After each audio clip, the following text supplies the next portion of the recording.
একে একে ইরানের শীর্ষ সামরিক কর্মকর্তা ও পরমাণু বিজ্ঞানীদের টার্গেট করে হত্যা করছে ইসরায়েল। অনেক হত্যাকাণ্ডই ঘটেছে হঠাৎ ক্ষেপণাস্ত্র হামলায় কিংবা অপ্রত্যাশিত বিস্ফোরণে, যেখানে ভিকটিমরা বুঝে ওঠার সুযোগও পাননি।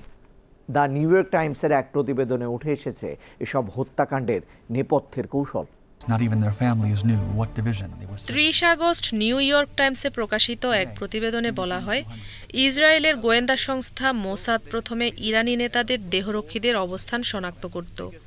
দেহরক্ষীদের মোবাইল ফোন ট্র্যাক করে শীর্ষ সামরিক ও সরকারি কর্মকর্তাদের অবস্থান নিশ্চিত করা হতো। এরপর সেসব তথ্যের ভিত্তিতে ইসরায়েল একে একে তাদের টার্গেট করত। প্রতিবেদনে উল্লেখ করা হয়, ইরান সরকার শীর্ষ কর্মকর্তাদের নিয়ে গোপন বৈঠকের আয়োজন করলেও সেগুলোর তথ্য গোপন রাখা সম্ভব হয়নি। বৈঠকে অংশ নেওয়া ব্যক্তিদের বাইরে কেউ কিছু জানত না।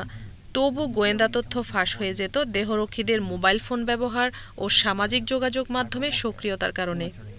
গত ১৩ জুন শুরু হওয়া ১২ দিনের যুদ্ধে ইরানে ১,০০০-এর বেশি মানুষ নিহত হন।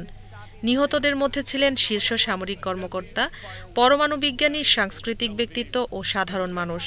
যুদ্ধ চলাকালে ইরানের বিভিন্ন স্থানে বোমা হামলা চালিয়ে ইসরায়েল এসব হত্যাকাণ্ড ঘটায়।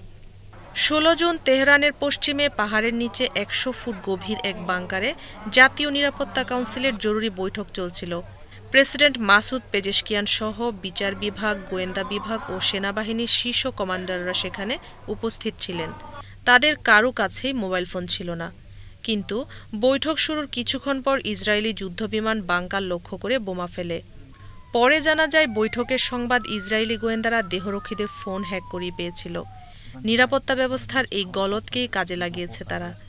এ বিষয়ে ইসরায়েলের এক নিরাপত্তা কর্মকর্তা নিউ ইয়র্ক টাইমসকে বলেন, বেশি দেহরক্ষী থাকা দুর্বলতার প্রমাণ, আর আমরা সেই দুর্বলতাকেই কাজে লাগিয়েছি।